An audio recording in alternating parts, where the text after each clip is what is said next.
Hello नमस्कार दोस्तों। मैं अमित धारीवाल आप सभी का आपके अपने YouTube channel the brain education पर हार्दिक अभिनंदन करता हूँ। आइए आप सारे अच्छे और अपनी तैयारी को ऐसे कंटिन्यू रख रहे हो। भाई जो भी बच्चा ग्रुप डी तैयारी करना चाहता है ना, तो उसके लिए हमने साइंस के एनसीईआरटी का सेशन स्टार्ट कर दिया, जिसमें हमने 100 क्वेश्चनों को कवर कर लिया। भाई अगर आप हमारे साथ डेली के 50 क्वेश्चन करने लग रहे हो ना, और आप जिस दिन एग्जाम दे के आओगे ना भाई, साइंस के आप 12 से 13 क्वेश्चन बहुत ईजिली करेक्ट कर जाओगे। और डेली का आपको सिर्फ 10 मिनट का सेशन मिल रहा है, जिसमें आप लगभग 50 क्वेश्चनों का रिवीजन कर रहे हो। तो चलो अपनी क्लास की शुरुआत करते हैं। आज आपका पहला क्वेश्चन है भाई। पहला क्वेश्चन क्या है आज आपका? कौन सा विटामिन रतौंधी रोग को रोकता है? भाई वो कौन सा विटामिन है जो रतौंधी रोग को रोकता है? तो वह विटामिन ए रोकता है। किस गैस का उपयोग अग्निशामक यंत्रों के लिए किया जाता है? तो भाई कौन सी गैस है जिसका उपयोग अग्निशामक यंत्रों के लिए किया जाता है? तो वो है CO2 गैस। जल का क्वथनांक एक एटीएम दाब पर क्या होता है? भाई कितना होता है? 100 डिग्री सेल्सियस होता है। न्यूटन का द्वितीय नियम किसे संबंधित है? तो यह त्वरण से। अमोनियम का रासायनिक सूत्र क्या है? तो यह NH3। खाने का सोडा किसे कहते हैं? तो ये बोलते हैं NaHCO3 को। मनुष्य में गुणसूत्रों की संख्या कितनी होती है? तो ये होती है भाई 46।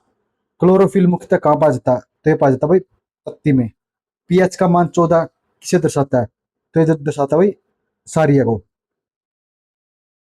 बल गुणा बल गुणा दूरी किसके बराबर होता है? तो बल गुणा दूरी होती है भाई कार्य के। तो ऐसे कार्य बराबर क्या होता है? तो होता है भाई बल गुणा दूरी, फोर्स इंटू डिस्टेंस होती है।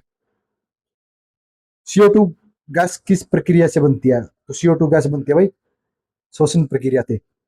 ध्वनि की चाल सबसे कम किस माध्यम में होती है? तो ध्वनि की चाल सबसे कम होती है भाई गैस में। किस में? तो गैस में। प्रकाश संश्लेषण में ऑक्सीजन का उत्सर्जन किस में होता है? तो होता है भाई जल के अपघटन से। किसके होता है?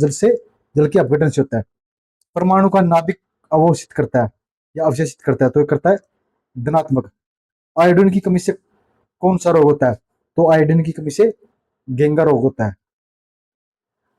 न्यूटन का द्वितीय नियम किसे दर्शाता है?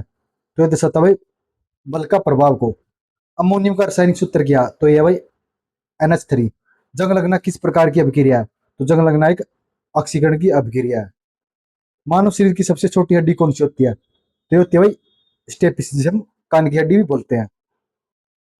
किस गैस को उत्सर्जन की गैस कहा जाता है? तो ये कहा जाता है भाई CO2 को। किस अम्ल को कार्बोलिक अम्ल कहा जाता है? तो बोलते हैं हम फिनोल को, जिसे हम CH6H5OH बोलते हैं। मानव शरीर में कुल कितनी जोड़ी पसली होती है? तो होती है 12 जोड़ी। किस वस्तु पर कार्य करने के लिए आवश्यक शर्त क्या होनी चाहिए? तो किसी वस्तु पर कार्य करने के लिए बल लगाना जरूरी है। ध्वनि की चाल ठोस में द्रव की तुलना में कैसी होती है? तो ध्वनि की चाल ठोस में द्रव की तुलना में अधिक होती है। किस गैस को हंसने वाली गैस कहते हैं? ये बोलते हैं हम N2O को। जल का रासायनिक सूत्र क्या है? तो इसका सूत्र है H2O। किस गैस का उपयोग लाइटर में किया जाता है? तो लाइटर में किया जाता है C2H2 का। धातुओं में विद्युत की चालकता किसके कारण होती है? तो होती है इलेक्ट्रॉनों की गति के कारण। किस अम्ल को तेल का अम्ल कहा जाता है? तो तेल का अम्ल कहा जाता है भाई CH3COOH को। मानव शरीर की सबसे बड़ी ग्रंथि कौन सी होती है? तो होती है यकृत ग्रंथि। मानव शरीर में अस्थियों का प्रमुख घटक क्या है? तो कैल्शियम फास्फेट है। किस गैस को जीवन रक्षक गैस कहा जाता है? तो जीवन रक्षक गैस कहा जाता है भाई O2 को। किस अंग में इंसुलेशन हार्मोन बनता है? तो बनता है अग्नाशय में। किस खनिज की कमी से गाइटर रोग होता है? तो गाइटर रोग होता है आयोडीन की कमी से। फीमर किस हड्डी का नाम है? तो फीमर कौन सी हड्डी का नाम है? तो फीमर जांग की हड्डी है, जो कि सबसे बड़ी हड्डी होती है। तो मनुष्य के पार्ट की सबसे बड़ी हड्डी कौन सी होती है? वो होती है भाई फीमर की हड्डी। और फीमर की हड्डी का दूसरा नाम क्या है? तो ये जांग की हड्डी भी होती है। और सबसे छोटी हड्डी कौन सी होती है? तो होती है स्टेपर।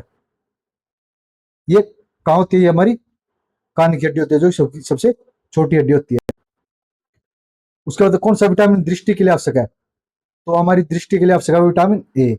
मानव शरीर में रक्त का कार्य क्या है? तो पोषक तत्वों का परिवहन।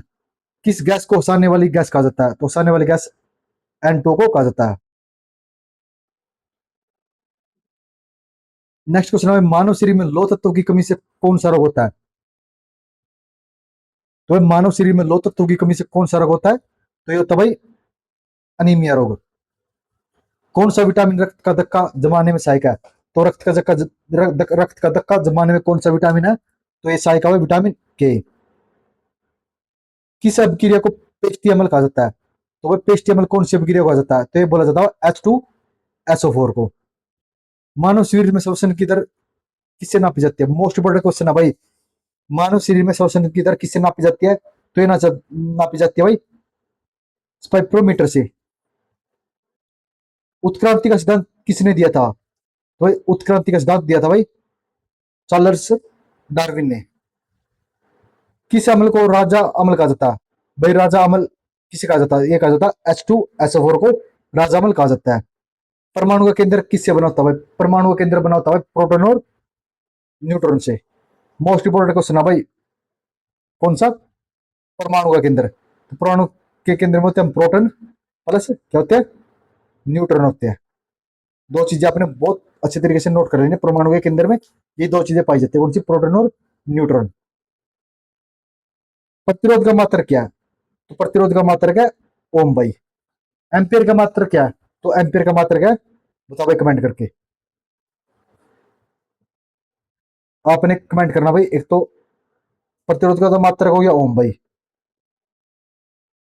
और मैंने कल वाली क्लास में करवाए थे। तो आपने बताना भाई धारा का मात्रक।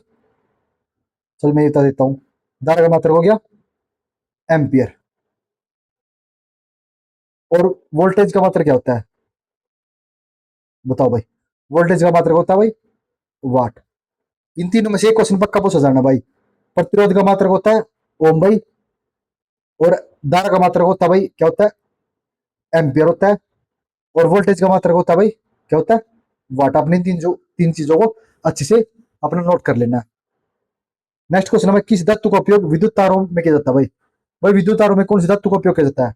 तो विद्युत तारों में उपयोग किया जाता है भाई कॉपर का। और विद्युत तार किसकी बनी होती है भाई? वैसे तो बनी होती है किसकी? एल्यूमिनियम की। लेकिन इसमें हम किसका उपयोग भी करते हैं? कॉपर का उपयोग करते हैं।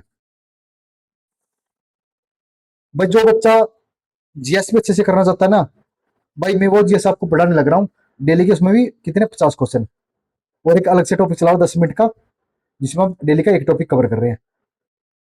भाई अगर आपने साइंस का सेशन, जीएस का सेशन और डेली का एक टॉपिक का सेशन कवर कर लिया ना भाई, आपके 30 क्वेश्चन आने हैं जीएस और साइंस के। भाई आप 27 से लेके 28 बहुत इजीली स्कोर कर जाओगे, क्योंकि भाई मैंने जीएस में 14 स्कोर किया, और यही नोट्स पढ़ के एक्स्ट्रा कुछ भी नहीं पढ़ा, ना कोई किताब उठाई। सिर्फ एक्स्ट्रा पढ़ा था मैंने हरियाणा में जितने एग्जाम हुए वो पीवाई क्यू, और वो पीवाई को आपको मैं बाद में करवा दूंगा। लेकिन सिर्फ आपने अगर मेरे साथ जुड़कर डेली की क्लास कर ली और इनको नोट कर लिया, आपको नोट करने की जरूरत नहीं है भाई। आप भाई कमेंट कर दो, मैं आपको लिंक दे दूंगा व्हाट्सएप का। आपको व्हाट्सएप का लिंक मिल जाएगा, आप वहां से पीडीएफ को डाउनलोड करके अपना रिवीजन कर सकते हो। बट डेली का देखो सिर्फ आपने 30 मिनट जुड़ना है, और 30 मिनट में आप क्या कर रहे हो? 150 क्वेश्चनों का रिवीजन कर रहे हो। अब आप देख लो, कोई भी ऐसा यूट्यूब पर कोई भी टीचर नहीं है, ना कोई आपको भाई कोई भी ऐप पे टीचर मिलेगा, नहीं कहीं पर भी कोई टीचर नहीं मिलेगा कि आपको 30 मिनट में जो 150 क्वेश्चन का रिवीजन करवा सकता हो। अगर कोई मिल रहा है ना भाई, मेरे को कमेंट कर दो, मैं वीडियो बनानी बंद कर दूंगा। और मैं ये कंटेंट आपको दे रहा हूँ भाई जो आपके लिए इंपॉर्टेंट है। इससे बार आपको एक भी क्वेश्चन देखने को मिलेगा, सिर्फ आपने इसको अच्छे से पढ़ना पड़ेगा भाई। ये नहीं है कि आप सिर्फ क्लास स्टार्ट कर ली, 1 मिनट की गई, उसके बाद स्किप कर दी, क्या पता लास्ट में आप क्लास कर रहे हो। तो इससे आपको भाई कुछ भी पल्ले नहीं पड़ेगा। हाँ ये है कि आप पहली क्लास से लेकर लास्ट क्लास तक जुड़ जाओ, अपना स्कोर कर जाओगे। मिलते हैं नेक्स्ट वीडियो में जल्दी। जय हिंद, जय भारत।